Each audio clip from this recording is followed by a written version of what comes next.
can teachers make the most of the interactive whiteboard to stimulate children's learning in literacy? We look at 3 teachers who use 3 original story starts with their classes to help them achieve their learning objectives. A further 4 story starts are available on the Teachers TV website. Simon Botton, Deputy Head at Crossways Junior School in Thornbury, is using vivid description to establish a story setting with his Year 6 class. His colleague, Kerry Wotton, teaches her Year 3 scene setting, while Andy Bowman from Bailey's Court Primary is working with his Year 1 on exploring character. Andy had begun by showing the opening of the clip and exploring the scene setting with the whole group. OK, I'm going to pause it there. I just want your ideas about where we might be at the moment. Forest of Dean. Why do you think we're in the Forest of Dean? Because it's got squirrels. Can you see some squirrels, can you? No, I can hear some. You can hear them, good. It might be a forest or something, like a wood or something. Wow. Andy wants to get the children thinking about character, so after showing them the whole clip again, he initially gets them to work in pairs to talk about who they think they may have found in the forest. Might be a scarecrow. Scare the crows away. Big hat? Yeah, big. A giant. No, it's a short. A big body. Yeah, and a big head. Yeah. Sharing class thinking, Andy captures the children's ideas on paper. So, who wants to start us off? A scarecrow. A scarecrow. What would a scarecrow look like? Can you describe him to me? It has claws. Claws. OK, so a big scarecrow. Would he look a bit like that? And what's he got on his... What sort of face has he got? Has he got a big face or a small face? Big. A big face, like that? Yeah. Oh, that's quite scary to me. And has he got a hat on? Yeah. What sort of hat is he wearing? A red hat. Inspired by the video, the children have created their own characters. Purple hat. It's big. A big statue? Yeah. Okay. As a way of exploring the characters in more depth, Andy gets the class to think about what questions they might ask their characters. Maybe it could be like a wooden man with clothes on, and it's a Roman. That also, you think it could be a Roman. So what questions might you ask this Roman if you found him? Where do you live? That's a brilliant question. Well done. You live. What do you like? What do you like? That's another great question. Thank you. That's a really good way of finding out about somebody, isn't it? Asking them what they like and what they don't like. In the next part of the lesson, Andy wants to get the children to think about what it would be like to be the character. So he introduces a woodland creature to help him. Where did you come from? That's very interesting. One of the reasons I used the puppet was so that the children weren't on show. They could experience answering questions in character without feeling that they were being watched, because they were all in the same boat and they were talking to a puppet. So it took away that idea of I'm talking to the teacher, so I've got to get it right. Where do you live? What do you like doing here in wood? In the final part of the lesson, Andy uses drama to get the children using language and actions to create character. What do you like to do? Where do you live? In the woods. What do you eat? Nuts. I've got some nuts. At Crossways Junior School, Kerry teaches her Year 3 class. Using a different video clip, she's looking at atmosphere and scene setting. She begins by playing the whole clip through.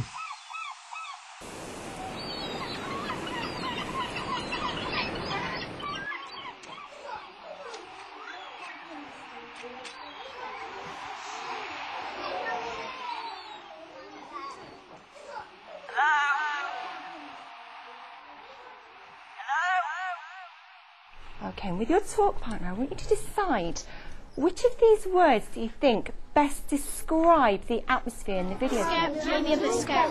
Maybe scary. You should go with the yellow one. One in the middle.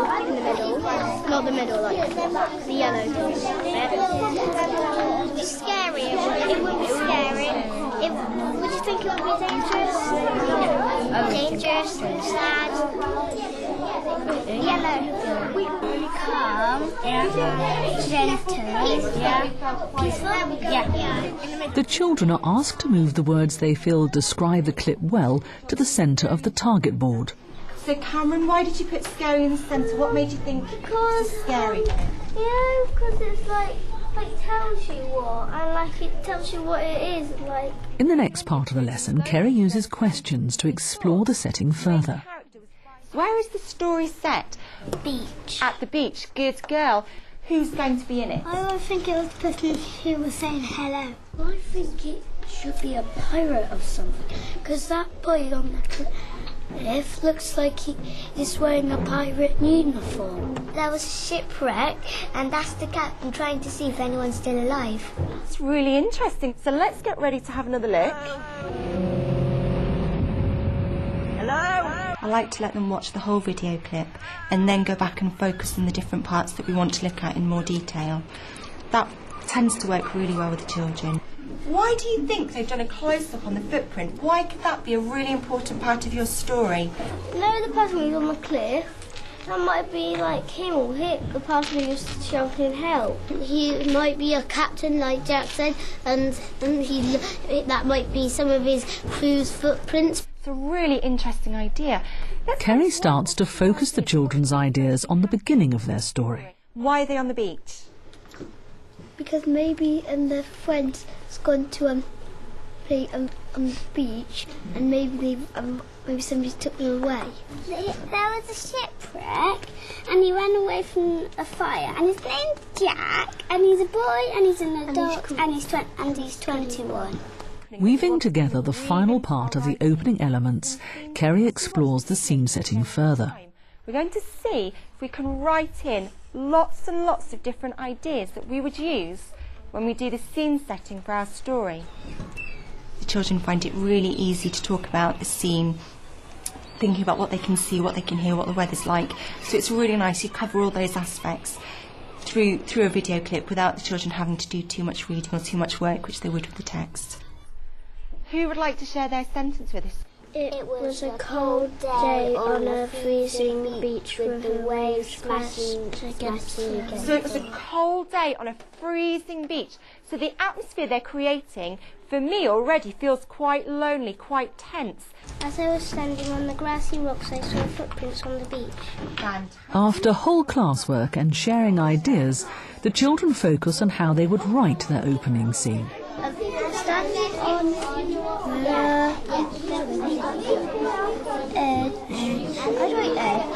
No.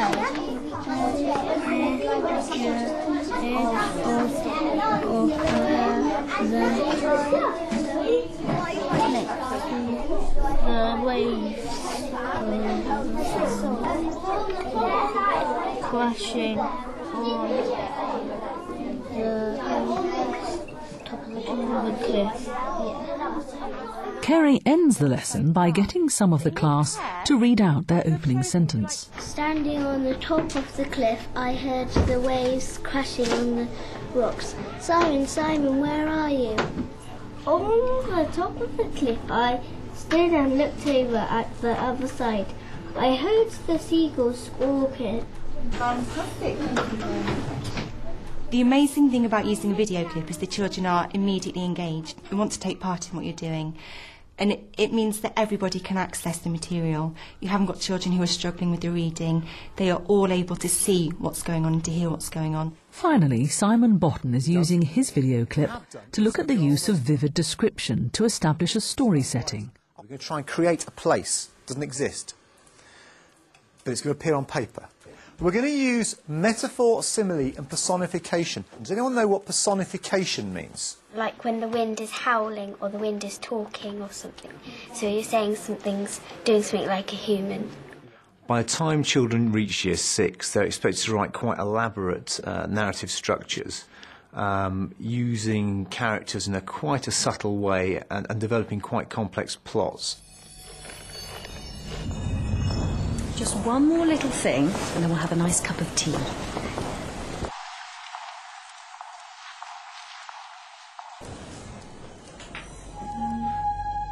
How can you describe, is it one bracelet? Are they all matching? What can you tell me about them? An assortment of shiny, chunky bracelets. Magnificent bracelets. Magnificent bracelets. How could I describe how they were hanging?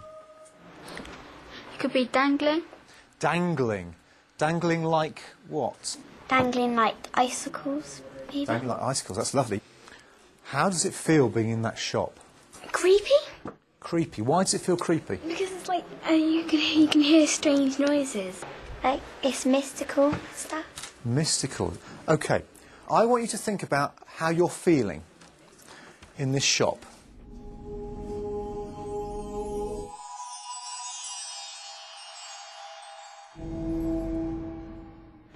A bit scared. How would you know you were scared? You could be getting a bit clammy and sweaty. You could be like clenching your fists. Feeling like you're under a hypnotic spell. OK, we're just going to carry on. I'm over here, in the window. What does that mean? I'm telling you, come to me. So I'm like all frustrated and. It is. It's something slightly frustrated there, isn't it? Something quite. Oh. It wasn't exactly like a creature. It was some sort of ghost or something. This isn't something normal, is it? How are you going to describe that voice? The children start to focus on writing the opening of their story. It's a good one here. We've got, suddenly I heard a soft voice coming from the rusty small box. It was telling me to go there, but I dare not. OK, but you still go, don't you? Whilst I was shaking with nerves and aching arms, I walked towards the box. I didn't know what would happen next. Oh, yes. Before we watch the last bit of our introduction, who would like to read us their whole piece of description they've created in the last hour? You've done really, really well. Suddenly, I heard a soft voice taking me into a different world, scaring me into shreds, telling me to look in the window and look into a little box that was covered in dust. How does it know my name? Why me? I knew I shouldn't have come into this shop. I got closer and closer. I couldn't help myself.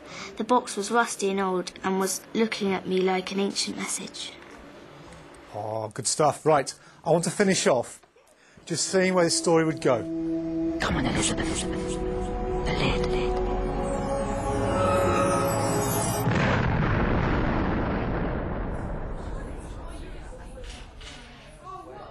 And that's really where we leave it, and where your story begins. And that could go off in a whole heap of different directions, couldn't it? Where could that take you? To another planet. Onto another planet. A plane of non-existence. Brilliant. In this programme, we've looked at the use of just 3 of the 7 story starts suitable for use with Year 1 to 6 pupils. They're all available on the Teachers TV website. They offer a variety of settings, characters and storylines to help teachers get the most out of using the interactive whiteboard to teach literacy.